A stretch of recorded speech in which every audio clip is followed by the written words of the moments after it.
and welcome to another Bobby's Bedtime Story. Say hi, Nella. Hi. Hi. We're going to read a story today, aren't we, Nell?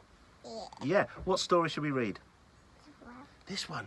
Yeah, we've got one here. It's called Oops by Colin McNaughton, and it goes a little bit like this. It was the same old story. Mr. Wolf was hungry. Mr. Wolf was very hungry. Mr. Wolf had his eye on Preston Pig. Look, he's looking through the bush, Nella. Look, looking over at Preston Pig. Mr. Wolf was hungry for 3 very good reasons. Are you going to get down, Nella? Okay, you get down. There we go. You play there, and I'll read the story. Mr. Wolf was hungry for 3 very good reasons. 1, Mr. Plimp, the shopkeeper, had banned him from his shop for eating the customers. 2, Mr. Plump, the park keeper, had banned him from the park for picnicking on the visitors. And 3, Miss Thump, the school teacher, had banned him from the school grounds for snacking on the students. Well, don't look at me like that. I'm the big bad wolf. It's my job to be nasty. These stories would be pretty boring if I was good, wouldn't they? Suddenly, there was a huge crash. Oops, said Preston. Say oops, Nella. Oops.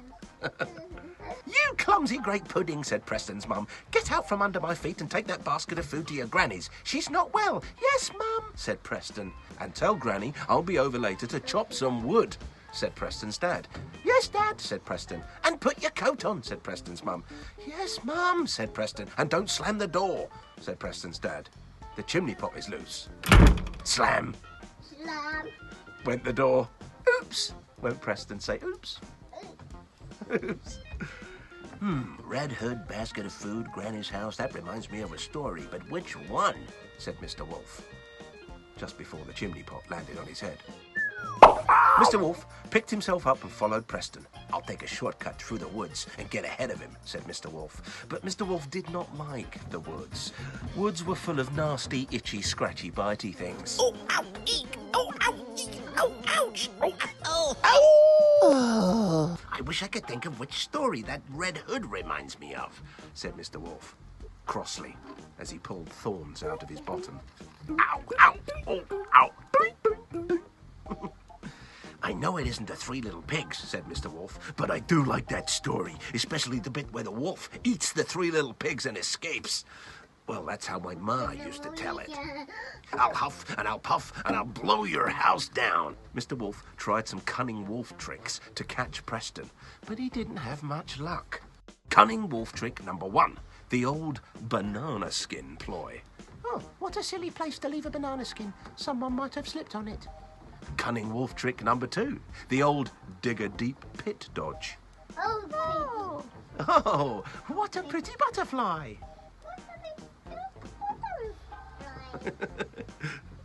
Cunning wolf trick number 3, the old, if all else fails, bash 'em on the head with a big stick plan. Yes. Oops, a daisy. Preston reached Granny's house safely. Mr. Wolf was fed up. He was hot and sticky, scratched, stung and bitten. And I still can't remember the name of that rotten story, said Mr. Wolf. Suddenly, there was a huge crash. Oops, said Preston. Mr. Wolf sneaked up to the window, and this is what he heard. What great big eyes you've got, Granny, said Preston.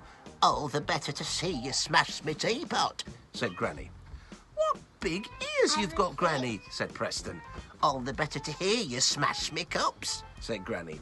And what big teeth you've got, Granny, said Preston. All the better to gnash you when you smash me sugar bowl, said Granny.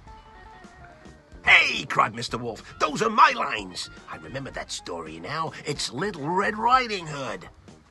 Mr. Wolf leaped through the window, tied Granny up, and stuffed Preston in a sack. Now let me think, said Mr. Wolf. How does this story end? You get the woods, you get the Granny, and then... He was just opening the door when he remembered. Here's Daddy. Oops, said Mr. Wolf. And they all lived happily ever after. The end. See you on the next one. Say bye-bye now. Bye-bye. You didn't sit still very